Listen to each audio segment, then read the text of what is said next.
the back are PTA presidents for putting the evening on for us, buying us all pizza, right? And we like to say that every parent is part of the PTA. However you participate, it takes our whole community to make our school what it is. So thank you for every piece that you contribute. We sure appreciate it. We have a wonderful team here tonight who I'm going to start by introducing themselves, and then we'll get started with the presentation. I will just share that we were going to have one more person here tonight. Jen Magtutu is our school psychologist. She's here 3 days a week, Monday, Tuesday, Wednesday, and came to us from Denver Public Schools. She's not here tonight because she has a sick kiddo at home, so I'm going to pinch hit on her part to explain what she does here at Whittier, and then I'll let the rest of the team say hello as well. Hi, my name is Terry LaRose. I teach ELD here at Whittier. I've taught here for English language development.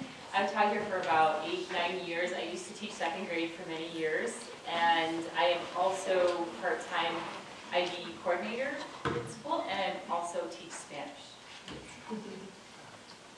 I am Jen Lukey. I'm the new elementary counselor here at Whittier this year, and I'll talk a lot more about my role and my background in just a little bit, so I won't get into that yet too much. My name is Deanna. I'm the Family Resource School therapist. So I understand that there have been several over the last couple of years, and I'm the new therapist this year, working collaboratively with mental health partners and Boulder Valley School District to provide therapy in the school for kids here who need it.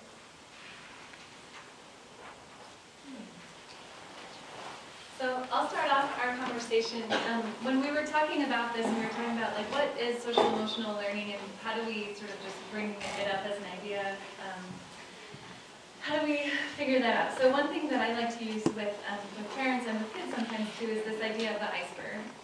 And we all know the story of the Titanic sailing in the ocean, seeing icebergs, and before they thought they were going to hit the iceberg, they hit part of the iceberg under here, right? Because only 10%, is what they say anyway, only 10% of the iceberg is above the water, that's all you can see. The rest of the iceberg is underneath. And that's the biggest part of the structure.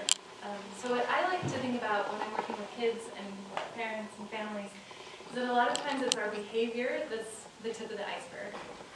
So when we have kids at school who are refusing to do their math, or they're saying, I'm bored, or they're going to the bathroom during their class that maybe they don't feel comfortable in, or they're at home and they're throwing tantrums, or they're hitting, or they're biting, or they're kicking, or whatever. That's what I think of as the tip of the iceberg.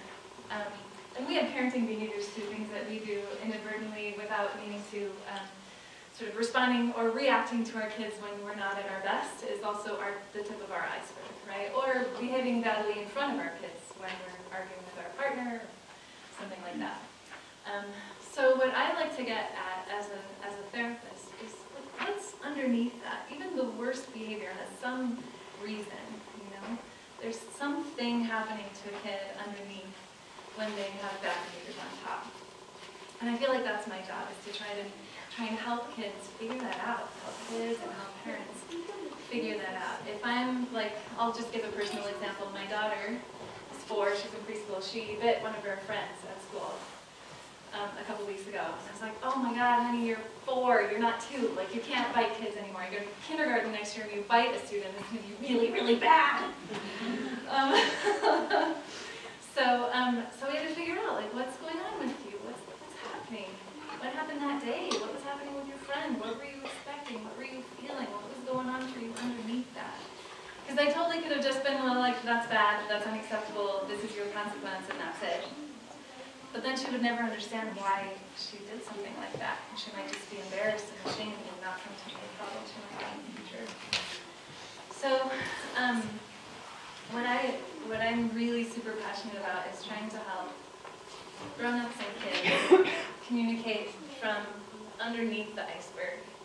So even when I behave badly with my daughter, I'm like, oh wow, what is going on with me? Why am I being like this? Why am I being so mean to her right now? So I'm losing my temper, I'm feeling like a bad mom. I gotta figure out what's going on with me so that I can communicate with her from my heart to her heart in an authentic way about my experience myself, my experience of her, so that she can understand herself better understand myself better, and we can have a better relationship. And I think it happens in the school too.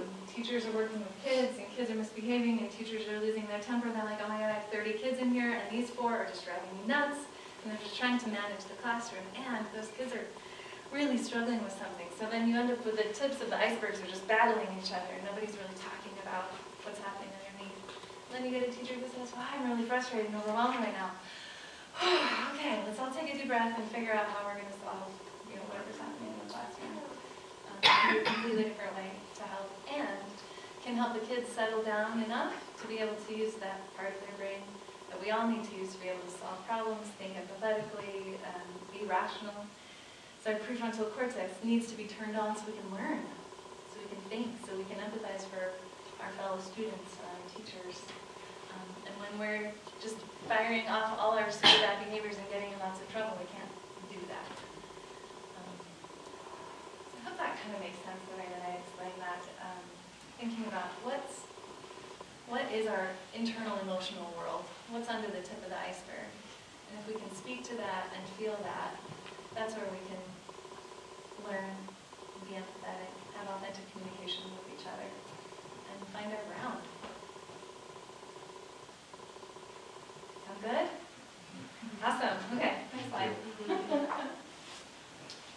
So this is talking about, so SEL stands for Social Emotional Learning.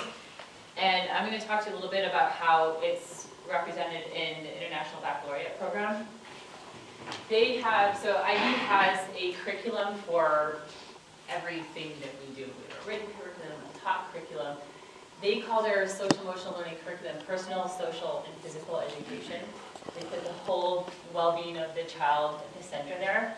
I'm just going to go to my notes really quickly. My notes are showing here.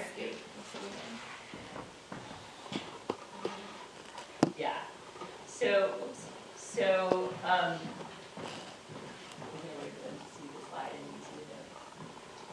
there it is. It's okay. I'll just talk off the cuff. So they identified 3 areas that are important to personal, social, physical education. The student's identity, and they talk about. It's okay. Don't worry about it, Sarah. I'll talk off the cuff. So the idea being that kids are available for learning when they have certain social emotional needs met. And one is their sense of identity. That's the job of the teacher, to make sure that the children, that their values, their experiences, their cultural identity is honored and preserved in the classroom. That a kid who has those needs met, who feels really seen in the classroom, is a kid who is available for learning. IB also looks at interaction, and this is really interesting because when I first went to a training on interaction, I thought, oh, they're talking about social interaction with their peers. And IB always takes things to the broader, the global sense, and they talk about that when they're defining interaction, they're looking at the student's relationship with others, their student's relationship with other living beings, and the student's relationship with the wide world. That's their terminology. So they're looking at multi-directional layers of how the student is interacting. And then active living is pretty much what it sounds like. Nutrition, health, wellness, and that's where the physical education piece comes in. And then anything that we do in IB, the heart of IB is the learner profile. Do you guys want me to go over the learner profile with you? Do you really? Okay, off the top of my head. Is it on the, okay, here it is. It's right here. These are what we try and cultivate in the kids every day. One of the ways that we do this in the classroom and throughout the whole school, Oswick does this, we all do it when we see a kid taking an action or being present in one of these ways, we recognize it. We do that through caught you cards by saying, hey, I caught you being open-minded when you, were willing to learn about how to say this word in Spanish. There's a million ways that we can do it. So this is a learner profile. We look at kids when they're knowledgeable. We say, I will know lots of things. When they're being reflective, when they're being a risk taker, they love that one because they, that's like their sense, it's a big sense of their identity is, oh yes, I'm someone who can take risks. We talked to them a lot about being principled, doing the right thing even when nobody's watching you, which is a big thing for kids when you have 30 kids in a class and one teacher. Are you being a thinker? Are you using your brain? Are you being caring, kind to others, an inquirer, asking a lot of questions, being curious about the world, and then being open-minded? So in the classroom, while we're doing these, developing and supporting the kids' identity, their interactions, and their active living, we're doing it all through the learner profile by acknowledging these traits in them and cultivating them. And then, Sarah, you were going to talk about... Just add a couple of pieces here that I was going to reference. That emotion, hopefully you got a chance to talk about the questions as you walked in and how has emotion affected you in learning. Because if you think about it, whatever the emotion is that you're having in a moment really drives your attention. So if you're really excited about something, then you focus on it a lot more, right? If something makes you really upset or scared, you're going to back away from it, right? So just acknowledging that social emotional learning is so important in learning, which you were talking about already, and so were you, but just that underlying emotion is what drives the attention, which makes you either available or unavailable for learning. So we really see it as a really foundational piece here. And then this wheel is it's an organization called Castle, and you are welcome to look into it more if you'd like. They're sort of the well-known gurus on social emotional learning, and they break it down and define it into 5 separate realms. So it's not just one thing. It's managing yourself, it's being aware of yourself, it's making good decisions, it's relationship building, and it's social awareness. So, I mean, you can use different lingo to talk about it in different ways, but just the idea that it's a complex system and it's really foundational to a lot of what we do. And I just want to add on, just from a personal reflective, as a teacher, when I was in the classroom, in the beginning, when I started in the classroom and kids, this is something that's easily relatable for you. Let me just see a hands up, or maybe just a quiet thumbs up right here.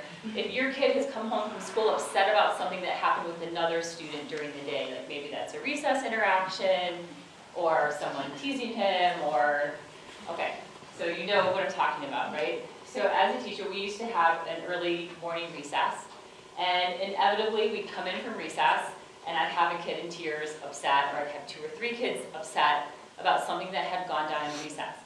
A long time ago in the past, I used to look at that as an obstacle to my teaching, right? I would say, oh, okay, I gotta deal with this kid who's like melting down on the floor, and I need to, be in the middle of double-digit addition within 5 minutes, and that's a really tough turnaround. But instead, for me, there was a big shift when I realized that if I don't address those 3 kids' needs in that moment, I've lost them. And I can guarantee they're not available. They've downshifted into reptilian brain, and that the rest of the day, they're just thinking about the unfairness of that interaction or how upset they are over it. And when I took the time, the 5 minutes, to go ahead and solve the problem, and I'm going to talk to you about a program that we use called Well-Managed Schools to help with this, but when I took the time to solve the problem, I'd get the kids started on a piece of work that was meaningful for the rest of them, and I'd grab the 3 kids and problem solve. I've won their hearts and minds, and they trust me. They know that I care about them, and they can trust me now to come to me with the problems that they have.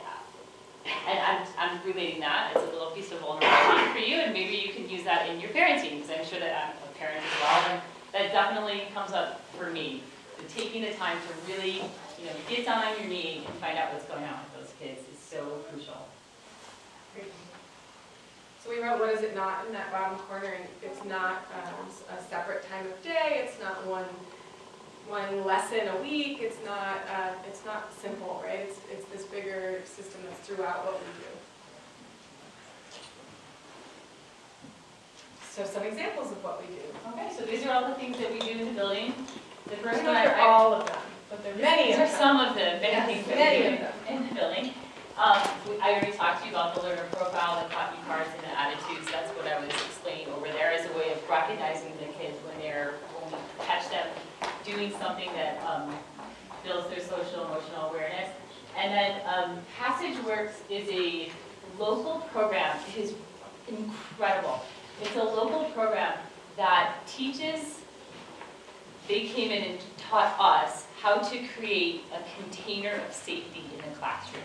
So that kids feel comfortable taking risks, sharing their thinking, raising their hand. And the ways that you do that is there's a lot of different games that you can play to build community.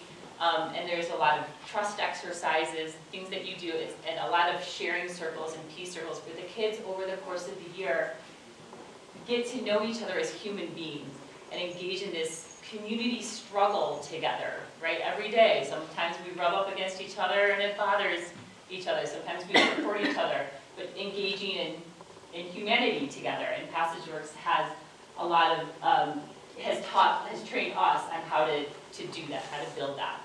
I would just add, if you were here in Yeah. October and you participated in this meeting, we had sharing circles at the end. That was a PassageWorks strategy that you all got to experience as part of this meeting. Yeah. And Second Steps is actually a curriculum that's taught K-5. Oh, you're going to talk about it, sorry. You can do it. I'm going to be quiet. So yes, going off that, Second Step is also another program that teachers do. I think it looks different in every classroom how often teachers do it, but I can probably safely say it happens about once a week. They'll do at least a Second Step lesson. And there are about 6 themes that teachers can cover. The first one is creating a welcoming learning environment. The second one is skills for learning, so attention, focus, self-talk, saying positive things, asking for help, assertiveness. The next one is empathy, so identifying their own feelings, identifying the feelings of others, noticing respect, similarities and differences, showing compassion. Then it moves on to emotion management, so how to manage the strong emotions that kids may feel: anger, disappointment, frustration, anxiety. Problem solving. In Second Step, there's a process called the STEP process. This is STEP, which S is for say the problem, T is for think of solutions, E is for explore consequences, and then P is pick the best solution. So say it, think, explore, and is how that works. And then the last one is friendship skills. Kids kind of learn how to better play in their ways, take responsibility, make mistakes, make amends, that kind of thing. The thing about Second Step that is really wonderful is very research-based, and it really builds a common language throughout the building. So kids hear the same thing, similar things being said each year as far as kind of the themes being taught. There are like different skills within each grade level that are relative, but it's a very common foundation, I think, that offers every grade and dealing with a lot of social emotional stuff that happens for them. Do you have any questions about Second Step? Okay. So Peace Place is also something that is specific to Whittier, and that is the process and the tool students can use to talk through any kind of conflicts they have with each other. This was in place before I came, but I went through it pretty recently in the last month, and there was some teacher requested to put a little bit more Ivy language in it, so you can see some of the words that Terry talked about. We are communicators, open-minded, we're thinkers about how to get better. We agree to show cooperation, empathy, respect, and tolerance by doing those things. So the idea is that if a student has a conflict with somebody else, they say, hey, let's do a Peace Place. And they can either do that at recess, they can do it in the classroom, and each classroom is going to have, most of them have it already, but they're all going to have these little packets of these. They're all blue, and they're just this 4 pieces of paper. So I've gone through in every classroom now in the last month, teaching kids how to use this process, talking about conflict, talking about how to use their I feel statements, which is the next step to it. So identifying how I feel about it, saying I feel this way when this happens. I feel sad when you leave me out, or I feel frustrated when you ignore me. What I need is you to include me or to not leave me out. So that would be the first step the first person would do. The second step is an important step, and this is a process for kids to learn, and I believe that the more they practice this, the better they're going to get at it. But it's basically paraphrasing what the other person said, so that they can slow down a little bit and be like, okay, I heard you say that you're really frustrated that I didn't I left you out, or that I'm not taking turns on the string. And what you need me to do is to take turns or include you, and they check in and say, did I get that right? And then that's their chance to add how they feel. Okay, so it's a little more structured sentence kind of starters back and forth as far as how they're expressing their feelings.